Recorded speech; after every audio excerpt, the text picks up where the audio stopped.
അശ്വജിത്ത്, എന്താണ് ഈ വാക്കുകളുടെ അടിസ്ഥാനത്തിൽ നമ്മൾ എങ്ങനെയാണ് ഇനിയുള്ള അന്തരീക്ഷം എത്രത്തോളം ദുരിതപൂർണമായിരിക്കുമെന്നാണ് പ്രതീക്ഷിക്കേണ്ടത്?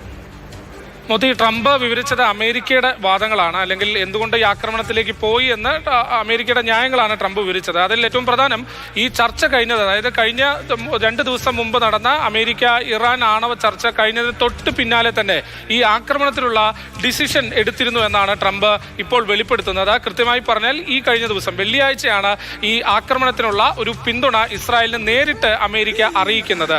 ഇതിൽ പ്രധാനമായി ട്രംപ് ഉന്നയിക്കുന്ന വാദം ഇറാന്റെ ആണവ പദ്ധതികൾ അല്ലെങ്കിൽ ഇറാൻ ആണവായുധവുമായി മുന്നോട്ട് പോകുന്നത് ലോകത്തിന് തന്നെ ഭീഷണിയാണ്, പ്രത്യേകിച്ച് അമേരിക്കയ്ക്ക് ഭീഷണിയാണ്. ഇത് തങ്ങൾ പലതവണ ആക്രമിച്ചും അല്ലെങ്കിൽ തിരിച്ചടി കൊടുത്തുമൊക്കെ സൂചനയായും മുന്നറിയിപ്പായും ഒക്കെ നൽകി. എന്നാൽ ഇറാൻ ഇതിനോടൊന്നും അനുകൂലമായൊരു പ്രതികരണം ഉണ്ടായില്ല. വീണ്ടും ഈ ആണവ പദ്ധതികളുമായി ഇറാൻ മുന്നോട്ട് പോയി. അതാണ് ഇപ്പോൾ ഇങ്ങനെയൊരു നടപടിയിലേക്ക് അമേരിക്കയെ കൊണ്ടെത്തിച്ചത് എന്നാണ് ട്രംപ് പറഞ്ഞു വെക്കുന്നത്. ട്രംപ് തന്റെ 8 മിനിറ്റ് ദൈർഘ്യമുള്ള പ്രസംഗത്തിലുടനീളം ഇറാന്റെ ആണവ പദ്ധതികൾക്കെതിരെയാണ് പറഞ്ഞത്. അത് അമേരിക്കയ്ക്ക് മാത്രമല്ല ലോകത്തിന് ആകെയും വലിയ നാശമാണ് വിതയ്ക്കാൻ പോകുന്നത്. അതുകൊണ്ട് ഇത്തരത്തിലേക്കൊരു സൈനിക നടപടിക്ക് തങ്ങൾ നിർബന്ധിതരായി എന്നാണ് ഇപ്പോൾ ട്രംപ് പറഞ്ഞു വെക്കുന്നത്. മാത്രമല്ല ഇസ്രായേലിലേക്ക് അതായത് നാളെയാണ് US സ്റ്റേറ്റ് സെക്രട്ടറി വരാനിരിക്കുന്നത്. അപ്പോൾ സ്വാഭാവികമായും അത് സംബന്ധിച്ച്, അതായത് ഈ ആക്രമണം സംബന്ധിച്ച ചർച്ചകൾ ഇരു രാജ്യങ്ങൾക്കിടയിൽ നടന്നു എന്ന് തന്നെയാണ് ഇപ്പോൾ ട്രംപിന്റെ ഈ പ്രസ്താവനയിൽ സ്ഥിരീകരിക്കുന്നത്.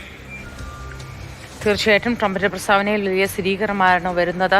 ഇസ്രയേൽ ആക്രമണത്തിന് US പിന്തുണയുണ്ട് എന്ന കാര്യം വ്യക്തമാവുകയാണ്. അശ്വജിത്ത്, മറ്റ് രാജ്യങ്ങളിലേക്ക്, അറബ് രാജ്യങ്ങളിലേക്ക്, പശ്ചിമേഷ്യൻ രാജ്യങ്ങളിലേക്കൊക്കെ പോയിട്ടുള്ള ഇന്ത്യക്കാരോട് നമ്മുടെ ഇന്ത്യൻ എംബസി, അവിടെയുള്ള ഇന്ത്യൻ എംബസിയും നമ്മുടെ കേന്ദ്ര സർക്കാരും നൽകുന്ന നിർദ്ദേശങ്ങൾ, ജാഗ്രതാ നിർദ്ദേശങ്ങൾ എന്തൊക്കെയാണ്? മോദി, നമുക്ക് നിലവിൽ കേന്ദ്ര വിദേശകാര്യ മന്ത്രാലയത്തിൻ്റെതായി പുറത്തു വന്നിട്ടുള്ള ഒരു വാർത്താക്കുറിപ്പിൽ പറയുന്നത് ഇസ്രായേലിലുള്ള ഇന്ത്യക്കാർ ജാഗ്രത പാലിക്കണമെന്നും അവിടെയുള്ള എംബസിയുമായൊക്കെ ബന്ധപ്പെട്ട അടിയന്തരമായ സഹായങ്ങളൊക്കെ വേണമെങ്കിൽ ആ തരത്തിൽ, അതായത് ഇസ്രായേലിലുള്ള ഇന്ത്യക്കാർക്ക് നൽകിയ നിർദ്ദേശം ആണിപ്പോൾ പുറത്തു വന്നിട്ടുള്ളത്.